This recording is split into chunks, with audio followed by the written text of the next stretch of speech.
जी German भाषा में मैं आप लोग को सुनाना चाहूँगा ये गाना। नेपाली में भी आप गाते हैं क्या? हाँ, नेपाली में मैं उदित नारायण जी का एक सॉन्ग सुनाना चाहूँगा। श्रीलंका का सुना दिया, हमारा पड़ोसी देश है, बहुत प्यारा देश है। इसके भाषाओं में कुछ गाने सुना दीजिए। ये बच्चा 18 भाषाओं में एक फ्लो के साथ, क्या गजब के कॉन्फिडेंस के साथ ये बच्चा सॉन्ग गा रहा है। आज हम इसी का इंटरव्यू करने के लिए एक छोटे से बच्चे का, जिसकी उम्र 10 से 11 साल है, और जहाँ ये बताया जाता है एक आंकड़े के अनुसार कि अपने मम्मी पापा का जो मोबाइल है वो लगभग 6 करोड़ से 7 करोड़ बच्चे जिनकी उम्र 5 से 11 साल है वो यूज करते हैं। लेकिन इस बच्चे ने गजब का यूज किया है कोविड के दौर में, जहां परिस्थितियां बिल्कुल अनुकूल नहीं थी, जहां इंटरनेट से बच्चों को पढ़ाया जाता था, लेकिन ये बच्चा निखर कर आया। उसी यूट्यूब से ये 18 भाषाएं सीख जाता है। नमस्कार, औपचारिकता के लिए मेरा नाम है शशि भूषण तिवारी और आप इस समय गोरखपुर पोस्ट देख रहे हैं। 107 भाषाओं में गाना गाना है ना? आपने ये ठान लिया है मैं वर्ल्ड रिकॉर्ड तोड़ूंगा, जब तक तोड़ूंगा नहीं तब तक छोड़ूंगा नहीं। ये डायलॉग सुना है कि नहीं? सुना है ना? तो आप वो फॉलो कर रहे हैं। एक हमें बात बताइए, जैसे ही आपने 20 सीखा है ना, तो आगे की जब आप कोशिश करते हैं तो पीछे का भूलता नहीं है? नहीं, क्योंकि पीछे का भी जो रहता है वो प्रैक्टिस करते, लेकिन थोड़ा सा याद करने में तो प्रॉब्लम होती है, लेकिन प्रैक्टिस से हो जाता है याद भी। सीख रहा हूँ है ना? आप मुझे सिखा दीजिए प्रैक्टिस करने का तरीका क्या है? जी प्रैक्टिस करने का तरीका बहुत इजी है। बुक रीडिंग तो सभी लोग करते हैं, बहुत लोग को बहुत अच्छा लगता है बुक रीडिंग। सो एक तरह से ये भी एक बुक रीडिंग की तरह है। जैसे मैंने ये नहीं पूछना है कि आपने कहीं से सीख लिया या रीडिंग करने का फार्मूला आपने यूट्यूब से सीखा। मैं संस्कार से बस ये जानना चाहता हूँ, इतना डिफिकल्ट आप गाना गा रहे हैं, स्पेनिश आपने सुना दिया, आपने अरबियन सुना दिया, तो जब आप उसको गाने को सुनते हैं तो आपको याद करने का, संस्कार की याद करने का तरीका क्या हो? तो देखिए, जो उस गाने के लिरिक्स होते हैं पहले तो मैं उनको याद कर लेता हूँ, जो लिरिक्स रहते हैं, और फिर मैं गाना प्ले करके उस गाने का जो टोन है फिर मैं उसको उसके साथ साथ गाने की कोशिश करता हूँ, ताकि वो लिरिक्स तो याद हो जाती हैं इजीली, और फिर जो टोन है वो भी एकदम से अच्छा हो जाए, जैसे कि ओरिजिनल गाने की तरह है।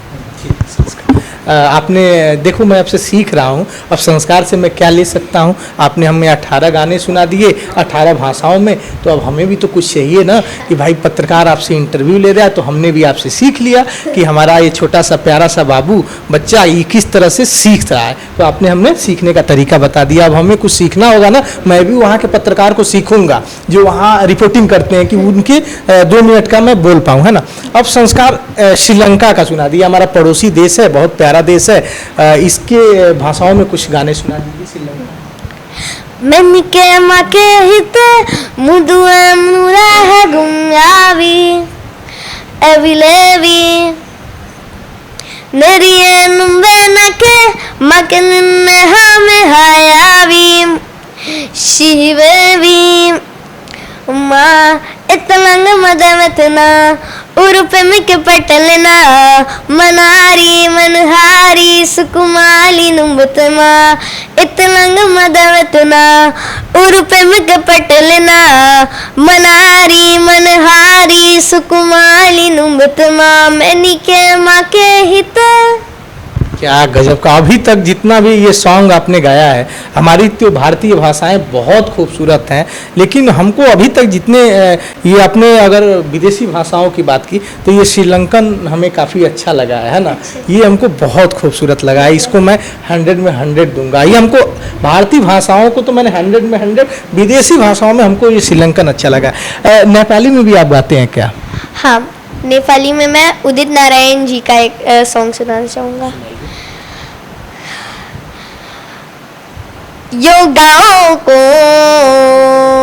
ठिट्टो माँ, यो गाँव को ठिट्टो माँ, कांछा मेरो नाम औद जान गरनु है समलई राम राम, औद जान गरनु है समलई राम राम, मन को भारी गरूं गोछा संगे उचालो, मन भित्र माया कोयोटा बस्ती बसालो, सांझा पाखा दाड़ा पाड़ी दियो भले जस्ते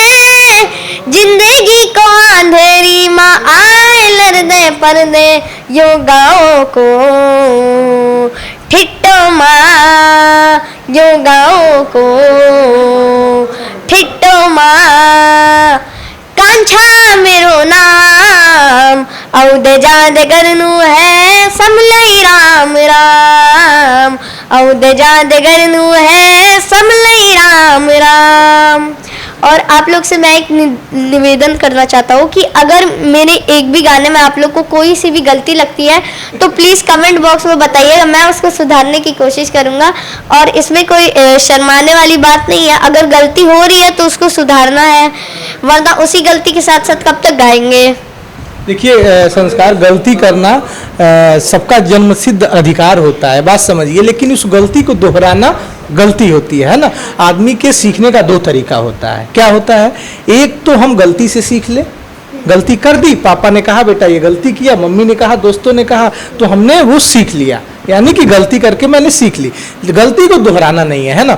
और दूसरा होता है दूसरों के अनुभव से सीखें, जैसे आप YouTube से सीख रहे हैं कि इस सिंगर ने ऐसा गाया तो हमारे प्यारे से संस्कार ने सीख लिया। संस्कार, एक और हम बात पूछेंगे, आपको क्या कमी लगती है कि आपके पास वो होना चाहिए सॉन्ग को सीखने के लिए? कौन से ऐसे इंस्ट्रूमेंट हैं कि संस्कार को लगते हैं कि वो घर में होने चाहिए? जी ऐसा तो नहीं है, सॉन्ग सीखने के लिए आपका इस टाइम पे तो एक मोबाइल ही काफ़ी है आपका, जो कि सबके घर में होता है। और मोबाइल पे भी बहुत सारे ऐसे इंस्ट्रूमेंट वाले ऐप आते हैं जिनको आप मोबाइल पे बजा के गाना रिकॉर्ड कर सकते हैं। तो इंस्ट्रूमेंट ज़्यादातर लेने की ज़रूरत तो नहीं है, लेकिन अगर आपको प्रोफेशनल बनना है उसमें तो तब तो बात है आपको सेटअप वगैरह लेना पड़ेगा गाना वगैरह गाने के लिए, अच्छे से रिकॉर्ड करने के लिए। और प्रैक्टिस करने के लिए तो मैं सबको सजेस्ट करूँगा, जिनको भी सिंगिंग अच्छी लगती है, प्रैक्टिस में सबसे पहले वो लोग हारमोनियम ही ले, और बहुत लोग ऐसा करता है गिटार वगैरह ले लेते हैं। पर जब आप क्लासिकल में अच्छे हो जाएंगे तो फिर आपका गिटार पे भी आवाज़ वगैरह बहुत अच्छे से निकलेगा। अब आप हमें जर्मन में कुछ सुना सकते हैं? जी जर्मन भाषा में मैं आप लोग को सुनाना चाहूँगा ये गाना।